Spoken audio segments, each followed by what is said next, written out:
రజనీ గారు నమస్తే అండి. ఈరోజు కొంతమంది వాలంటీర్లు కానీ కొంతమంది సచివాలయ సిబ్బంది కానీ ఎన్నికల ప్రచారాల్లో పాల్గొంటున్న వీడియోలు మనం సోషల్ మీడియాలో చూస్తూ ఉన్నాం. మరి ఎవరైతే పాల్గొంటున్నారో వాళ్ళ మీద చట్టపరంగా ఎలాంటి చర్యలు తీసుకునే అవకాశం ఉంది, సెక్షన్ల పరంగా ఎలాంటి శిక్షలు విధించే అవకాశం ఉంది? ఒక సీనియర్ అడ్వకేట్గా దీన్ని ఎంతవరకు సమర్థిస్తారు మీరు? సార్, ముఖ్యంగా 2,60,000 డిగ్రీ చదువుకున్న ఆడబిడ్డలు మగపిల్లల జీవితాలను సర్వనాశనం చేస్తున్నారండి.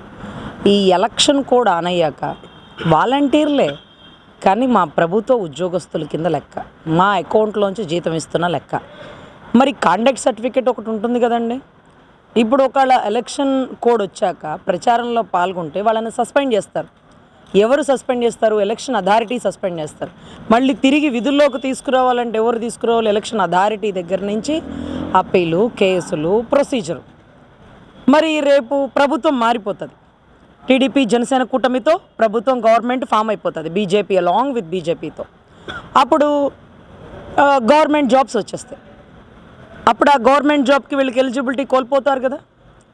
అంటే ఒక గవర్నమెంట్ జాబ్, ఒక అటెండర్ పోస్ట్ అయినా, ఒక టీచర్ పోస్ట్ అయినా, ఒక పంచాయతీ సెక్రటరీ అయినా కాండక్ట్ సర్టిఫికేట్ చేస్తారు, ఎన్ఓసి అడుగుతారు, నో అబ్జెక్షన్ సర్టిఫికేట్.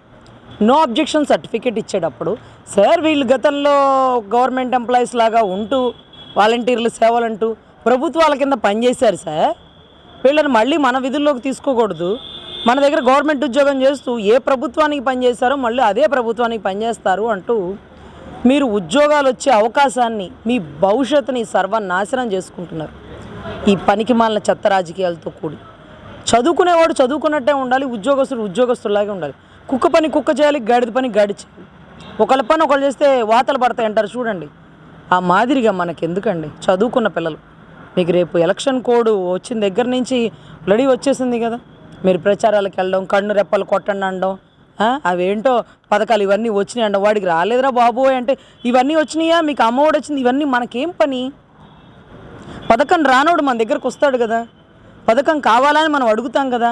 ఇన్ని పథకాలు వచ్చినాయి మనం 10 సార్లు చెప్పడం ఎందుకు? ఎవడు పులివెందుల బాబు సొమ్ము ఇవ్వలా. రేపు ఎవరు మళ్ళీ ప్రభుత్వం ఫామ్ అయ్యాక హెరిటేజ్లో డబ్బులు ఎవరు ఇవ్వరు, సినిమాల్లో డబ్బులు ఎవరు ఇవ్వరిక, ఇక అయిపోయింది ఆ తరం. అట్లాంటి తరాల్లో ఉండాల్సిన మీరు ఈరోజు ఒక ప్రభుత్వానికి కింద పనిచేయడం ఏంటండి? చెప్పండి, తప్పు కదా. మీ భవిష్యత్తు పోతుందండి. ఇంకొకటి ఏంటంటే ఫ్యూచర్లో ఏ గవర్నమెంట్ ఉద్యోగానికి ఎలిజిబిలిటీని కోల్పోతారు మీరు. దయవుంచి మీకు 5,000 ఇచ్చే ప్రభుత్వాన్ని నమ్మి పనిచేసుకుంటూ వెళ్ళి, అంతేగాని ఆ ప్రభుత్వం కోసం పనిచేయకండి, ప్రభుత్వం కోసం పనిచేయకండి. ఎందుకంటే ప్రభుత్వాన్ని నమ్మి భూములు ఇచ్చారు చూడండి, 33,000 ఎకరాల భూములు ఇచ్చిన రైతులు ఈరోజు పడని అగసాట్లు లేవు. ఈరోజు వాళ్ళని దృష్టిలో పెట్టుకోండి. ఇంకా కూడా మీరు వాలంటీర్లు అయి ఉండి చెంచాలు గిరిటల పనులు ఎందుకమ్మా? మీకు బోల్డ్ ఉద్యోగాలు వస్తాయి, భవిష్యత్ గ్యారంటీ, బాబు గారి గ్యారంటీ, భవిష్యత్ గ్యారంటీ చూసుంటారుగా మీరు. సో వాటిలో ఉద్యోగాలు వస్తాయి. రాకపోతే మీరు ఇదే వాలంటీర్ పని చేసుకోండి, చేసుకుంటే మీకు ఇంకా కూడా జీతం పెంపుతారు, అన్ని పనులు చేయించకుండా కొంత లిమిటేషన్ పెడతారు. సో బాగుంటుంది, మీ ఉద్యోగానికి ఒక గ్యారంటీ ఉంటుంది. మీ ఉద్యోగానికే గ్యారంటీ లేదు, పనికి మాలిన గ్యారంటీ లేని ఈ వైసీపీ ప్రభుత్వానికి మీరు ప్రచారం చేస్తారా? వాళ్ళ అధినాయకుడు ఎవరైతే అధికార పార్టీ అధినాయకుడు సిబిఐ కేసుల్లో ముద్దాయి జైల్లోంచి బయటకు వచ్చాడు. సర్లేండి, బాబు గారు కూడా జైల్లోంచి బయటకు వచ్చాడు, వాస్తవాలే.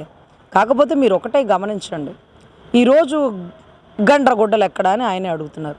కోడికత్తి సీను పడిన అగసాట్లు మీరే చూశారు. తల్లి చెల్లి ఎంత అల్లాడిపోతున్నారో మీరు చూశారు.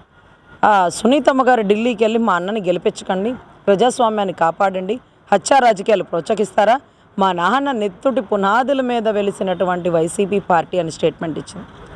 వాళ్ళలో వాళ్ళు కొట్టుకు చూస్తున్నారు. మనకు అవసరమా?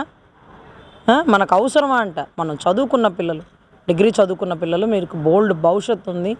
రేపు బాబు గారు వచ్చినా, పవన్ కళ్యాణ్ గారు వచ్చినా వీళ్ళందరూ మీ మంచి కోరుకునే వాళ్ళమ్మా. దయచేసి మీరు ఏ ఎలక్షన్స్లో ప్రచారంలోకి వెళ్ళకండి.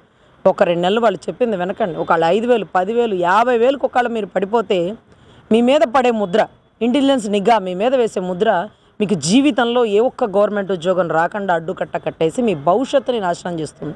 అంటే మేడం, ఇప్పటికే ఎలక్షన్ కూడా అమల్లో ఉంది రాష్ట్రంలో. ముఖ్యంగా కొంతమంది వైసీపీ నాయకులు వాలంటీర్ల చేత ఎలక్షన్ సర్వేలు కూడా చేయిస్తూ ఉన్నారు. దీన్ని ఎలా చూడొచ్చు అంటారు? ఎలక్షన్ సర్వే ఏం ఉండదండి. పాపం 50 ఏళ్ళకి పెన్షన్ ఇచ్చే దగ్గరికి వెళ్ళి అడుగుతారు, బామ్మ నువ్వు ఎవరికి ఓటేస్తావు, ఇంటికి వచ్చి పెన్షన్ ఇస్తున్నామంటే జగన్ గారి వల్లే కదా, లేకపోతే పాప నువ్వు చాలా దూరం నడిచి తెచ్చుకుంటున్నావు కదా బామ్మ, మళ్ళీ ఇంకొకసారి జగన్ గారికి అవకాశం ఇస్తే నీ పెన్షన్ ఇంకా పెరుగుతుందంట, నీ ఇంటికి ఇంకా పథకాలు వస్తాయంట అన్నారు. ఆ బామ్మ చెప్తుంది, అరే నా ఇంటికి వచ్చే పెన్షను ఎవరు వచ్చినా ఇస్తారు, ఎవరి జేబులో డబ్బులు ఏమి ఇవ్వట్లే, కానీ బాబు గారి ప్రభుత్వం వస్తే మా మనవాళ్ళకి మంచి భవిష్యత్తు ఉంటుంది, మా కొడుకు ఇక్కడే ఉండి పని చేసుకుంటాడు. ఇప్పుడు కొడుకేమో కర్ణాటకలో ఉన్నాడు, మనవడేమో తెలంగాణలో ఉద్యోగాలు చేస్తున్నాడు, నేనేమో దిక్కు మొక్కు లేని దానిలా ఇలాగుండి నీతో పెన్షన్ తీసుకుంటున్నా. అయినా పాపం నువ్వు వాలంటీర్ అంట కదా, డిగ్రీ చదివావంట కదా, 5,000కి పని చేస్తున్నావా తల్లి, ఎందుకు ఈ కర్మ? ప్రభుత్వం మారితే నీకు కూడా మంచి భవిష్యత్తు ఉంటుంది, నువ్వు మార్చు ప్రభుత్వాన్ని. మీరు మాకు ఈ చెప్పడం కాదు, జగన్ని గద్దె దింపండి, మీకు ఇంకా జీతాలు పెంచుతారు. అసలు ఈ పనులు ఎందుకమ్మా? మీకు మంచి ఉద్యోగాలు వచ్చేస్తాయి, ఇళ్లలో కూర్చొని బాబు గారు చెప్పినట్టు సాఫ్ట్వేర్ కొట్టుకుంటే 20,000 50,000 బోల్డ్ వస్తాయంట. మా మనవడు కూడా చెప్పాడు, నేను బాబు గారికి ఓటేస్తాను, నువ్వు కూడా ఓటేయి, నువ్వు కూడా ఓటు వేయించు, లేకపోతే నీ భవిష్యత్ అంతా 5,000కి పనిచేయడమే. మా కళ్ళ ముందు డిగ్రీ చదువుకొని మా కళ్ళ ముందు మాకు సరుకులు అందిస్తుంటే మాకే సిగ్గుగా ఉందమ్మా. మీ నాన్న పాపం ఇంటర్ చదివించేటప్పుడు ఎంత ఖర్చైనా నా కూతుర్ని చదివించి మంచి ఉద్యోగం చేపిస్తానన్నాడు, ఇదేనామ్మా మంచి ఉద్యోగం అని వాళ్ళు అడిగే ఎకసకాలకి వాలంటీర్లు సిగ్గుపోయి, చీ బామ్మ నువ్వు చెప్పిందే కరెక్ట్, ఈసారి ప్రభుత్వం మార్చడంలో మా పాత్ర మాకుంటుంది, మేము చేసే పని మేము చేస్తానులే, నిన్ను అడిగారా నీకు చెప్పారా అని అడుగుతారు, మళ్ళీ మా మీద నిఘా ఉంటుంది కదా, మేము చెప్పామని చెప్పు, నేనేం చేయాలో నాకు చేస్తాను, నువ్వు చెప్పిందే కరెక్ట్, నీ మనవడి భవిష్యత్తుకే కాదు నా భవిష్యత్తు కూడా బాబు గారు రావాల్సిందే అని ఒక స్టాండ్కి వచ్చారండి. సో ఇక్కడ ప్రచారం మనం పావలా చేసిన పర్లా, ముప్పావలా ఆయన వాలంటీర్లే చేసేస్తారు.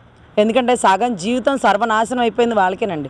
2,60,000 మంది రాష్ట్రంలో నిరుద్యోగులు ఉన్నారు అనడానికి ఈ వాలంటీర్ ఉద్యోగాలే తర్కాణం. జాబ్ క్యాలెండర్ రిలీజ్ అయితే డిగ్రీ చదువుకున్నాడు ఈ సేవలు చేస్తాడా? సేవ చేస్తానన్న ఎమ్మెల్యే ఎంపీ ఏమో విజులేసే కార్లలో సైరన్లో 4-3 కార్లు వేసుకొని మంది మార్పడాన్ని వేసుకొని పోతాడా? డిగ్రీ చదివి సేవ చేయడానికి ఏమన్నా మీరు పుట్టారా? సేవ చేసే వయసు బోల్డ్ ఉంది. ఇక్కడ ఎవరు మదర్ తెరిసా లేరు. మీరు కష్టపడాలా, మీ కుటుంబాన్ని పోషించుకోవాలా, మంచి భవిష్యత్తు ఉండాలా. ఇప్పుడేం సేవలు? సేవ చేసేవాడిని చేయమనండి. దేశానికి సేవ చేస్తా, రాష్ట్రానికి సేవ చేస్తాను, ఎమ్మెల్యేలని జీతాలు తీసుకోకుండా ఇలాంటి వాళ్ళకి ఇచ్చేసి వాళ్ళని చేయమనండి సేవ. అంతేగాని మీరు చేయాల్సిన పనుల, మీరు యువత, మీరు స్ట్రాంగ్గా బలంగా ఆర్థికంగా అన్ని చోట్ల మీరు బలంగా ఉండాలమ్మా అంటూ ఈరోజు జనాల్లో సగం అవేర్నెస్ వచ్చిందండి. మోస్ట్ ఆఫ్ ద టైం వాలంటీర్లు టీడీపీ, జనసేన, బీజేపీ కూటమినే బలపరుస్తున్నారని అజ్ఞాతంగా మాకు అందిన ఇన్ఫర్మేషను.